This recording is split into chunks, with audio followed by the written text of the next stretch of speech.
I've heard this tricky statement by the mayor about the baseball stadium. He says, in my understanding of it at least, is that the stadium will not be built with public money. I think that that is a trick of language that he's playing or trying to play on you guys. If you allow this stadium or some other project with the same economic intentions as this stadium, if you allow it to be built, the people will pay the price, the cost, and much more. They'll be paying for decades, if not by financing bonds, which I think was the subject of discussion. They'll be paying with tax and land giveaways. When he says that, well, this will be paid for by private investors, the question is, in return for what? You ought to read the language of that agreement just like you need to read Barack Obama's free trade agreement, which is now a secret and cannot stand the light of day. I doubt if the mayor's agreement, which is probably now, even now being written with codices and all over the place, is essentially a bait and switch. The people will also pay for more intense policing that will be concentrated in the area of the stadium, because this is not just about a stadium. He's trying to create a whole neighborhood, a whole nexus of new development. It's about drawing in people who at the present don't want to come to Hartford. And they don't want to come to Hartford because you are here. And when I say you, I mean those of you who are black and brown especially. The people who are going to pay the biggest price are those who will disappear from Hartford eventually, ultimately, because of deals like this and a train of events that it sets in motion. The stadium and the larger projects that are envisioned are designed with a purge of the present population as the goal. And I mean as the goal. Ethnic cleansing is not simply a byproduct of the capitalist version of urban economic development. It's not something that we would call unintended consequences. It is the ultimate goal and intention of these projects, and that's what I'm going to try to lay out and explain this evening. And this is not because these capitalists, these people who have the money, the ones that the mayor is talking to and the people that the ones he's talking to are talking to, it's not that they are fire-breathing racists. In fact, some of them are black and some of them are brown.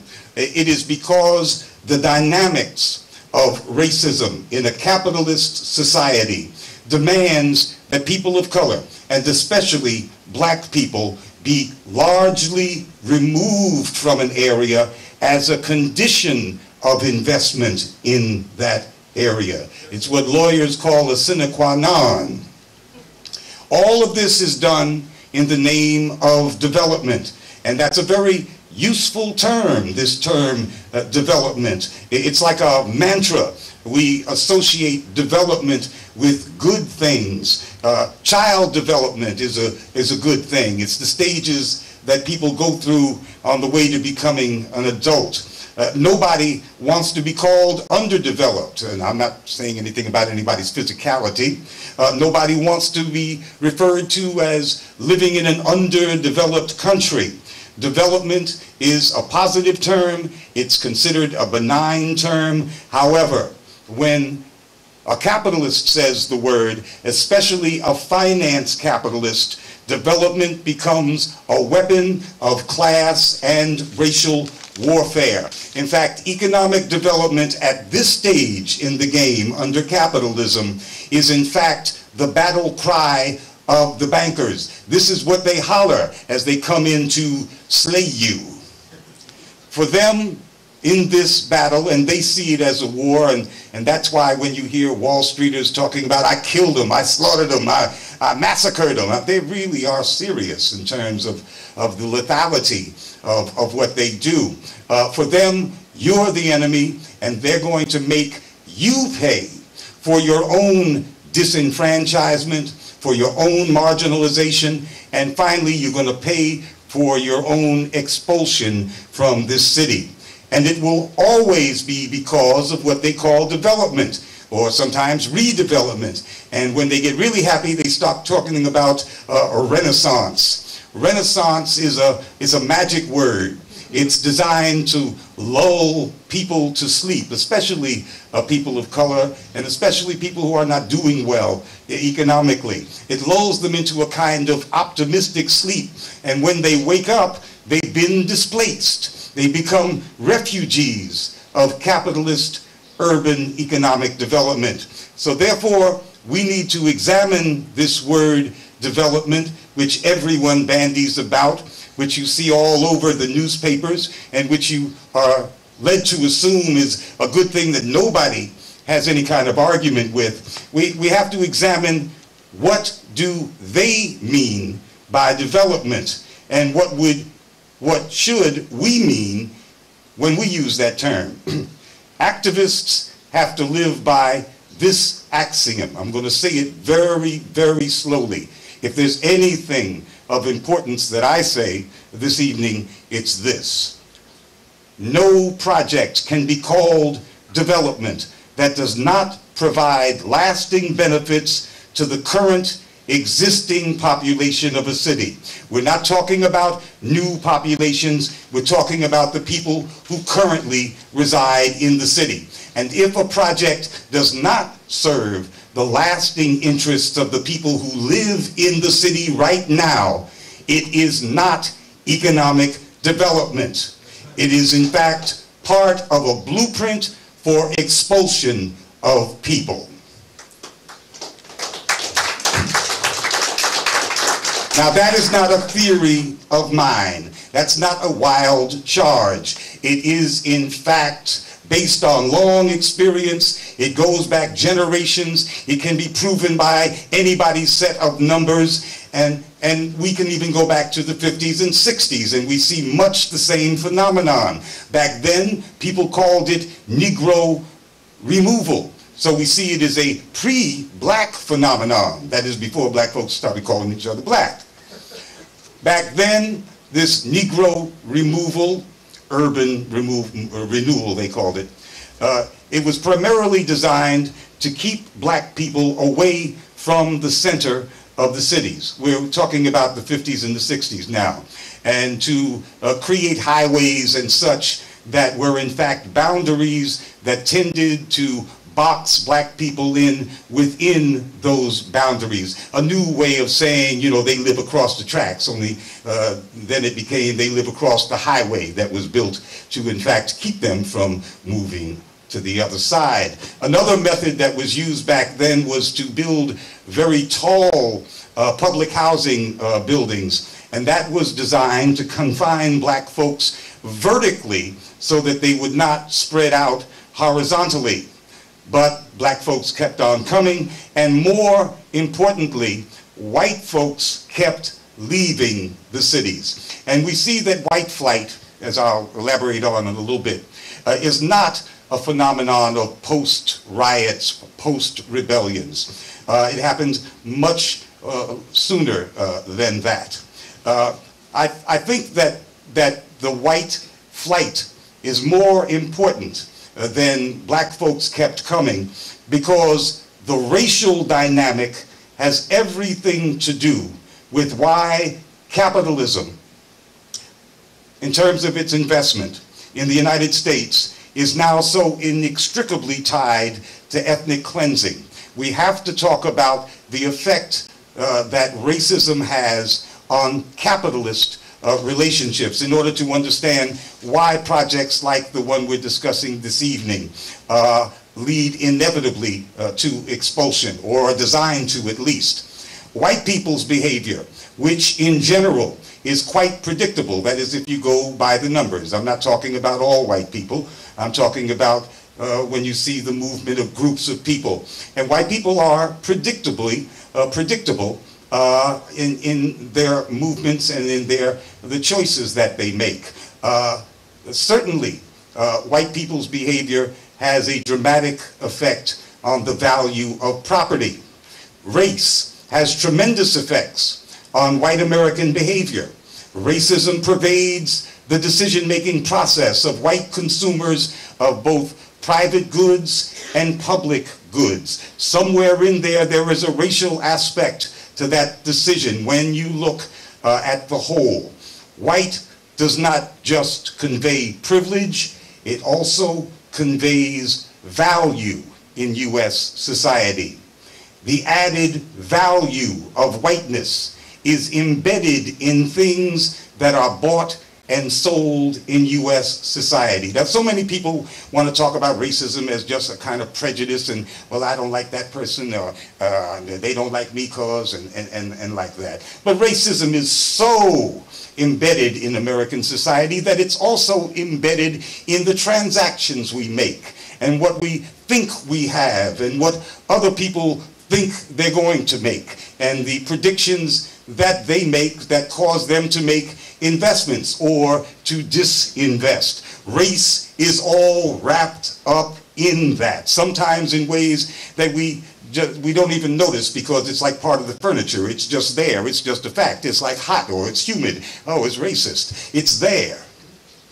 So we can see, for example, the same home or even an inferior home in a white neighborhood is valued higher than a home in a black area. Everybody knows the truth in that. It's not about the construction of the home. It's about where that home is. Whose neighborhood is it in? Is it in fact a black home?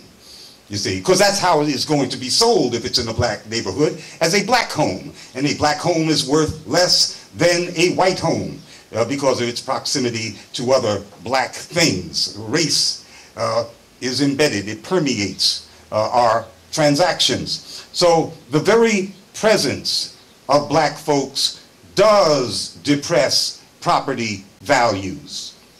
The very presence of black folks does discourage investors. But this is not black people's fault.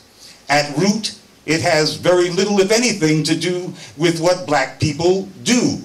It has everything to do with white people's behavior and the overwhelming effect that that behavior has on the capitalist marketplace, where everything has a price. That's why, more than anybody else in this country, black people need to oppose this capitalist system, which allows white people's prejudice to have such a strong, overwhelming economic force. Such a strong impact upon people's lives in ways that are less dramatic than somebody calling you nigger to your face, but probably have a lot more to do with how you're going to live your life.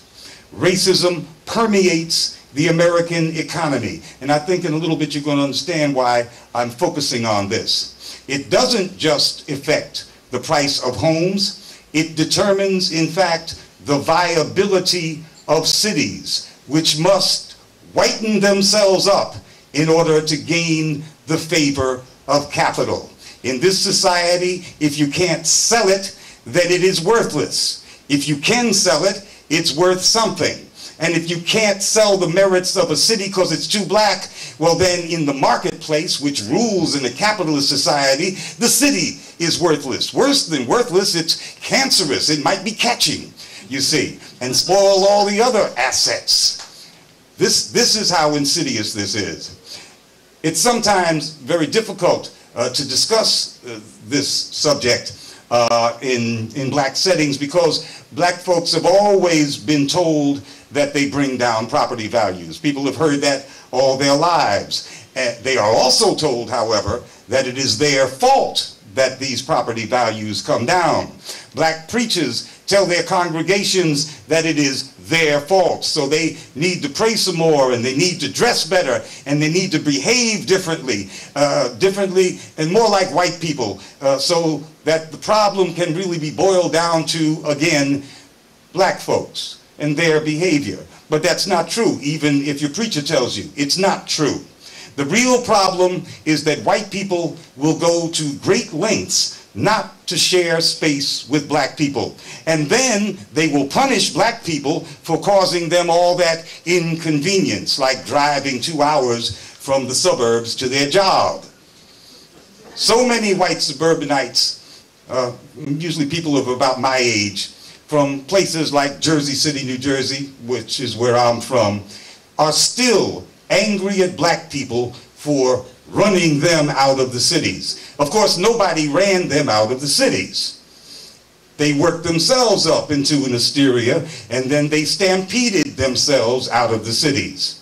The tipping point, and that's an important term, the tipping point for white exodus is in white people's heads. It only exists in their minds. It is not a real thing, but it does set them in motion. Racism is, of course, irrational. It causes people to see things that are not there and to be blind to things that are right in front of them. It caused a generation and more of white people to sell their houses in the cities dirt cheap, because the proximity of blacks meant that other white people would no longer want to live in those houses, and then those white people moved far away from even their own jobs. And it took a long while before these bedroom white communities, they called them bedrooms because there weren't any jobs around there. They just went out there to find a place that was white space. And later on, the jobs caught up with them as companies moved out there to be closer to white workers. But originally, these were bedroom communities. White people did not leave the cities because of black riots either, as I alluded to just a little while ago. Most cities experienced no serious black civil disturbances before they shot Martin Luther King in 1968. By that time, by 1968, those places that we would then come to call chocolate cities had already passed the tipping point. There were already critical masses of black folks and diminishing numbers of white people. White flight from the cities had become a general fact before, well before 1968, and all of the data shows it. But you will hear people like my governor, Chris Christie, who pretend that the riots in Newark drove white folks out of Newark. They were almost gone by 1967. So this is part of the mythology, and I'm not drudging that up because it's an interesting factoid, but to talk about how the movement of white people based upon irrational perceptions can redo an entire landscape, uproot folks who are not the ones going out there, but whose lives are changed because this group did leave. The black urban political class, which gained ascendancy in those cities, not because of anything they'd done, by and large, but because the white people were literally gone. That urban black political class did very little to use the mechanisms of government once they were elected to city councils and then mayorships, to challenge real relationships of power. For the most part, they accepted the premise that what was needed for the cities was white capital to come back and to rebuild the factories. Those factories were, of course, being shut down, and to invest in new projects. Now, I'm talking about 40 years ago, but we're hearing the same line from these politicians, black and Latino and white politicians. The same line that we heard 40 years ago. That's what's needed is that a beneficent capitalist class come back and have mercy on the city and please build us something so we can work. Those politicians believed that they could lure capital back by literally giving away public land, giving away public buildings, and giving away the tax base to any company that would please set up some kind of operation in my city. What they were actually doing was liquidating the public and private resources, which had been, much of it, abandoned by white populations and white businesses as they left the cities. Those were resources that could have been used to build a people's economy if people had had their minds on doing something like that instead of just begging the companies to come back. But that was a chance that was lost. It was thrown away. After decades of decay and the ongoing refusal of white capital to invest in the cities, and they refused because the cities were too black, and the refusal by Wall Street to also return to the cities, and Wall Street's continued dismantling of the industrial base that had provided employment for the people of the cities, urban politicians took the next step, and they began purging their own constituents from the cities. In cities across the country, many of those cities having black mayors and mostly black city councils, those mayors and those city councils collaborated in dismantling public housing. It happened in cities like Atlanta and Newark and New Orleans. Now, to be fair, I think that many of these politicians, black and Latino and white, who collaborated in destroying public housing, I think they really did believe that concentrations of poor people are vectors of crime, and you ought to spread these poor people out. At least that's what they said, and I think some of them believed it. But there were others who understood perfectly that what capital actually required, if they were going to answer the call to please, please come back, was not just that concentrations of poor people be broken up, but that white people somehow be imported in. That was the precondition for releasing money. The black mayor of Washington, D.C., he came into office in 1999. His name was Anthony Williams. He understood, because he loved the hell out of some corporate people, he understood perfectly well what the deal was, what they were really negotiating about. And he said publicly and very loudly that D.C. could accommodate 200,000 more residents. And everybody knew that he was not talking about 200,000 more black people. Anybody who could count knew that 200,000 more residents, who were certainly mostly not going to be black, would mean that DC would lose its black majority. So it has lost its black majority. And they call that a renaissance. Somehow, renaissances always happen when black people leave and white people come in. That's part of the magic of Renaissance. DC, however, is no longer affordable. The city isn't any bigger. It's just whiter and it's richer. And that is not development.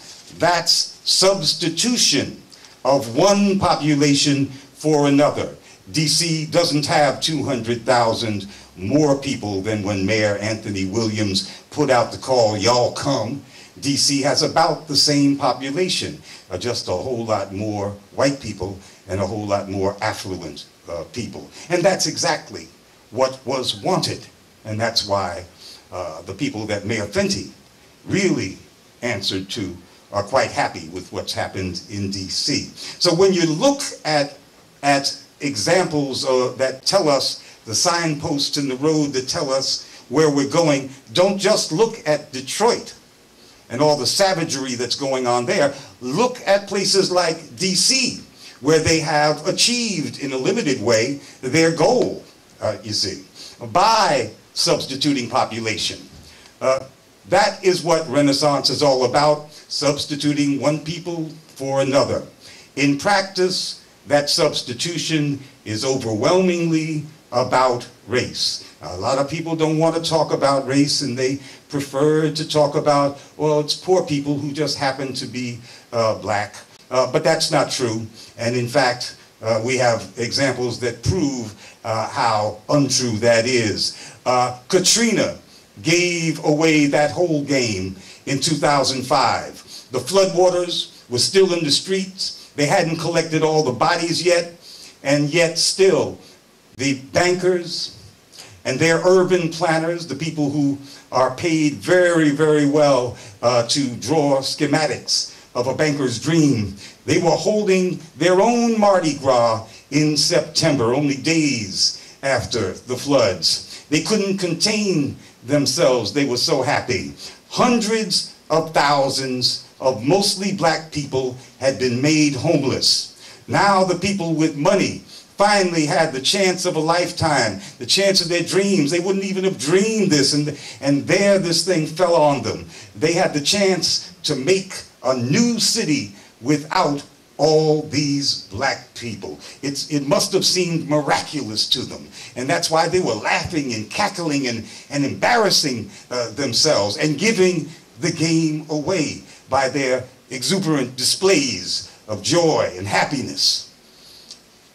When have you ever, in the history of this country, heard of people in the power structure, business people, people who make their money with money?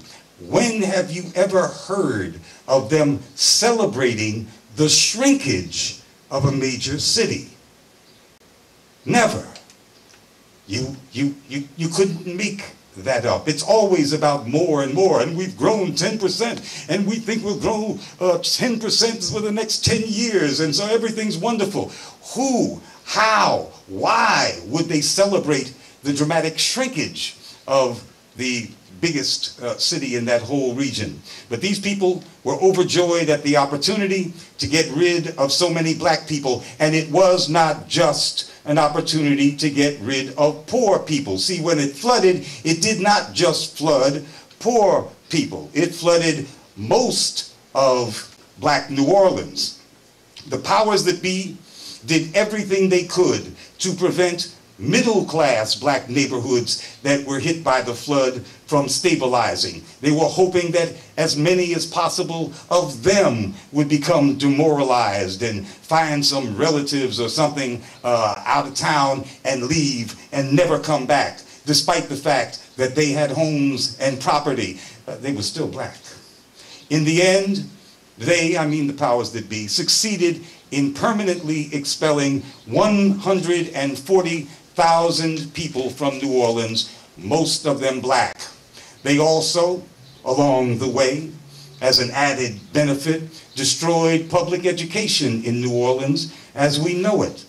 The New Orleans Recovery School District closed its last conventional public school in May, and it is now the nation's first all-charter school district. So the benefits for the privatizers, the benefits come very fast and furious if you can just get rid of those black people. Nothing is impossible if you just get rid of those black people. Katrina left no doubt about the intentions of the folks who run this country, and I'm talking about the financial class. The real goal was to drastically reduce the black population of the cities. That is their general goal for the whole country, all the cities that have too many black people in them. The natural disaster in New Orleans simply allowed them to speed up a process that was grinding down already black populations in cities around the country. The general fact of the matter is that black populations as a proportion of a city are in general shrinking. That is the trend. And it's about gentrification. There is an impact in terms of the growing Latino population, but there is far, far less displacement of black folks from the jurisdiction of the cities from that than there is from gentrification. That is the main factor. I want to pause right here because a great deal has changed in America that I glossed over so far since the rise of the chocolate city, 3 or 4 decades. The world economy has changed. The U.S. economy has changed. The system is now dominated by finance, Wall Street for short. The industrialists are gone. Now, they're still there, but they're in a secondary position in terms of political influence. The bankers now rule. That's why some of us go around talking about the hegemony of the banks. Hegemony means there really is no countervailing force to stop them from doing what they're doing. That's why we need a movement, which can be the only force that does stop them. But they're not even slowed down by the old industrialists who had some immediate different interests. Some, not all, but some. They don't care. I'm talking about the finance capitalists. They don't care about maintaining an army of the unemployed, which is readily at hand so that they can bring them into their factories, and so they'll keep down the wages of other workers, and they can play games with the rest of the working class. They don't care about that. They've already deindustrialized the country. In fact, I don't think really that these guys give a damn about whole sectors of the economy. I think they live in a different world. And the best evidence of the different world that they live in is their derivatives economy. Only a few people can deal in derivatives. These are exotic instruments that probably notionally, that is on paper, amount to about $1 quadrillion. That's 1,000 trillion dollars on paper. These people are whole paper that says that. This is some crazy stuff because the whole gross planetary product, that is the value of the goods and services produced by every man, woman, and child in the world, only amounts to maybe $70 trillion. But these guys are holding paper that says $1,000 trillion. So they really are disconnected. They're not worried about an army of the unemployed. That's not how they make their money. We can all go to hell as far as they're concerned. They make their money in a different way. These finance capitalists, and they're the ones who run the country, don't create anything, but they attempt to turn everything into some form of money, something that they can put on their ledger to prove how rich they are or would be if they sold it.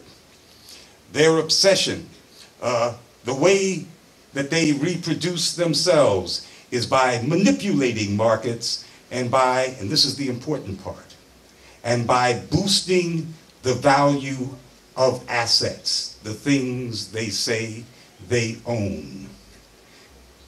They want to reclaim, that is, they want to invest in the cities, but they will only do it if their urban assets, the properties and such that they have in the cities or hope to get in the cities, if those assets will generate a maximum return on the investment, that is, a maximum profit. And remember, this is speculative. They are looking to say, well, if we invest, how much will it be worth? You see. Because, I mean, anybody who can count up $1,000 trillion of notional values can certainly dream up a $1 trillion city. The very presence, however, of large numbers of black and brown populations depresses the value of urban assets. I'm talking about land. I'm talking about buildings. I'm even talking about prestige, the prestige of a location, because prestige is worth a lot of money. At least corporations pay a lot of money in order to get what they think is prestigious. And black people being present is not prestigious. So even the location is devalued. Therefore, black and brown populations must go, or at least they must be made to shrink dramatically, so that this place that they want to invest in will have the promise of maximum returns. They have not invested in it because of the presence of black and brown people, and they will not until they are gone, because that would be a barrier to... Ooh, and it was Fox too. I don't know how this works. Is there a Fox person in the house? Okay, you fix it. So that would be a barrier, and they're not going to make that investment that people have been begging them to make for the last 40 years until there is evidence that the two-black situation is going to be rectified. There will be no large-scale investment unless capital, the banks, is assured that a city is at least moving towards shrinking its black population. And it proves that it's moving towards shrinking its black and brown population by projects like the mayor has proposed. That shows that he's operating in good faith. All of a sudden, Hartford looks like potentially a better place for investment. It's not just about this stadium. When they talk about the investment climate, they're talking about, do we have the right people in place who will do the right thing when we say so, you see? And they have to show that they're the right people. And the mayor has been trying to do that, and y'all have been frustrating him. You're not nice people. That's why virtually all of the urban renaissance schemes are similar to Hartford's. This is nothing strange here. This is in fact very typical. They're all aimed at somehow bringing new people of the preferred ethnicities into town. Sometimes just to visit, but look around and you might stay. The investors demand that they do this, and that's why there is such uniformity in terms of these schemes. And that's why all of their baseball and other sports stadiums deals look like they came off the same printer, you see, because all the investors think alike. And they're all demanding the same thing. Bring in some new people to show us, you know, that you have plans for that not to be a chocolate or brown city. It's vital that people who are activists understand the real nature of the beast. Because if you do not understand the nature of the beast, you become involved in his trick-ass conversation. You see what I'm saying? Like the one that the mayor is trying to spin now by saying that the public will not pay, but some general private investors will, but it won't have anything to do with you. Ever since Katrina, when the corporate scheme for the cities was so gruesomely revealed so that only a fool could not see what the plan was, the gentrifiers have become bolder and more downright savage. They don't care, it appears, anymore if we know what they're up to. When you have hegemony and there is no countervailing force, you just drop all the niceties and say, well, let's talk out loud when we're talking to each other. We don't have to whisper anymore. What are they going to do?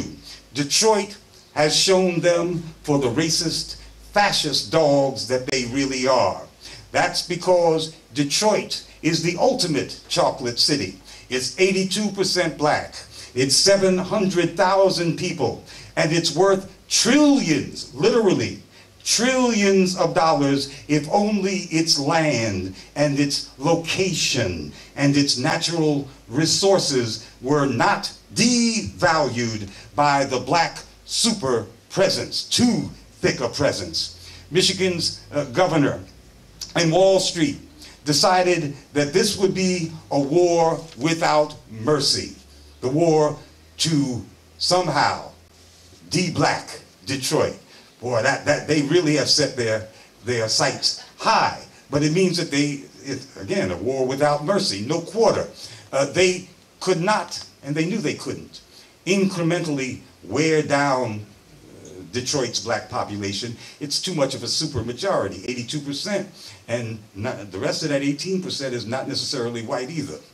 So what did they do? They threw away bourgeois democratic rights that most Americans think is what makes America, America. They disenfranchised everybody in Detroit. Detroit people can elect a mayor, they can elect a city council, but the mayor and the city council can pass no laws. In fact, the mayor and the city council's salaries are paid at the pleasure of the emergency financial dictator, manager, appointed by the governor. And it's not just Detroit. Every city in Michigan that has a large black population is also under an emergency financial manager, and its people have been disenfranchised. But where do we hear an outcry? Has this ever happened before? Again, I asked, has the ruling class ever celebrated the shrinkage of a city? No. Has an ethnic population of a whole state been effectively disenfranchised in the history of the United States? No. These are unique things that are happening, which shows that we are in a period that we have not experienced. That's why it's so important that we delve into the real intentions of the people who are doing new and very strange and evil things, even as we speak. The Democrats claim that voting rights is a top priority of their party. Congressional Black Caucus says, yes, it's true. But all they're really talking about is voter ID, which is important, but kind of marginal.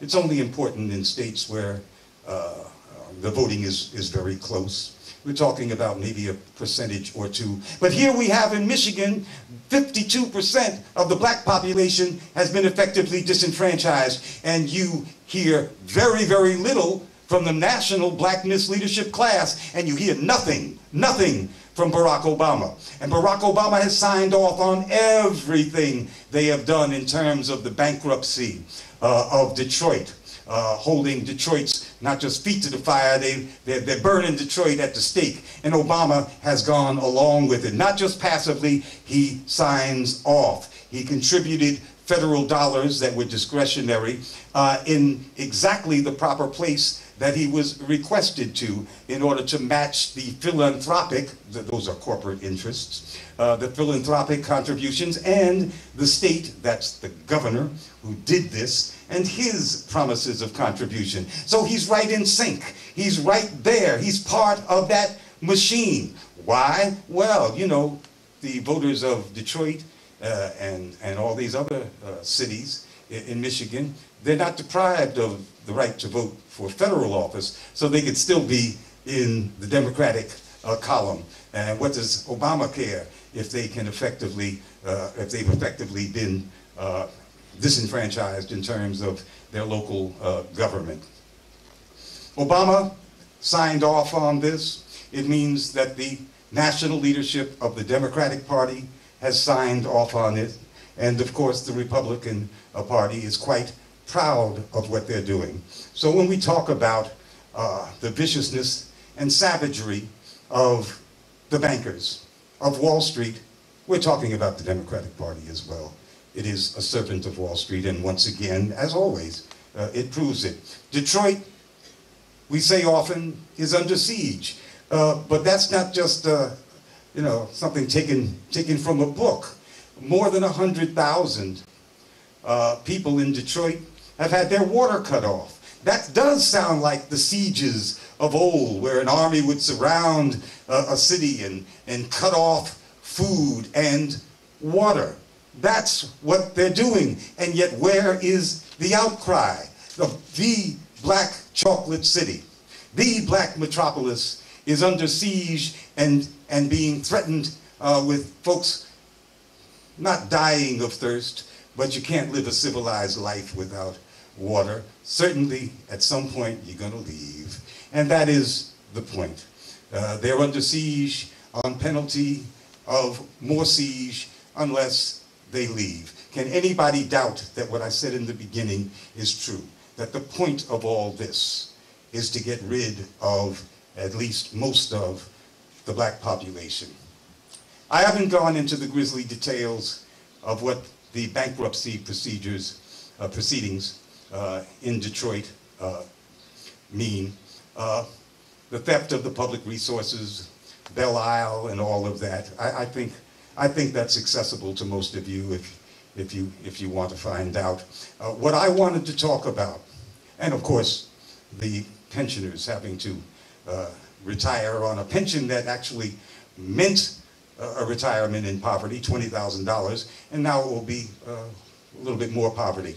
But the reason that I didn't want to get into those details, which could take up the whole night, is because I wanted to emphasize the central reality that the bankers want to cleanse the cities of unwanted people before they invest in their renaissance. I'm just going to add one more piece of this savage scenario that's playing out in Detroit. Governor Snyder proposes, that 50,000 skilled, emphasis, skilled immigrants be imported into Detroit, be given those special visas that they give to folks who have money and or a skill, and on the condition that they go live in Detroit. The governor says that this will kickstart the economy, it will fill the city with vitality and put it on the road to where it ought to go. What the governor is really saying, in the starkest, coldest way that any of these jackasses can fix their mouth to say it, is that what is wrong with Detroit is not, well, all the things, deindustrialization, it's not subprime mortgages, it's not the general oppression of black folks as it occurs in Detroit. It's none of those things. What's wrong with Detroit is the people. And since you can't get white people to go there yet, because there's still too many black folks there, we can import some immigrants and at least water down this constituency, demoralize them, which it certainly would, because it is such an insult to their humanity, and then hope that somehow this 82% monolith breaks and Detroit will be open to investment. The bankers who are behind all of these schemes, they feel exactly the way Snyder does. In fact, I've got it backwards. Snyder feels the way he does because he's answering to the bankers. This is what activists are up against. Even if it seems that all you're really fighting is a wishy-washy mayor and a little minor league baseball stadium, you're not. You're fighting the people who think that they are the captains and lords of the universe, and they will have no mercy. Thank you. Power to the people.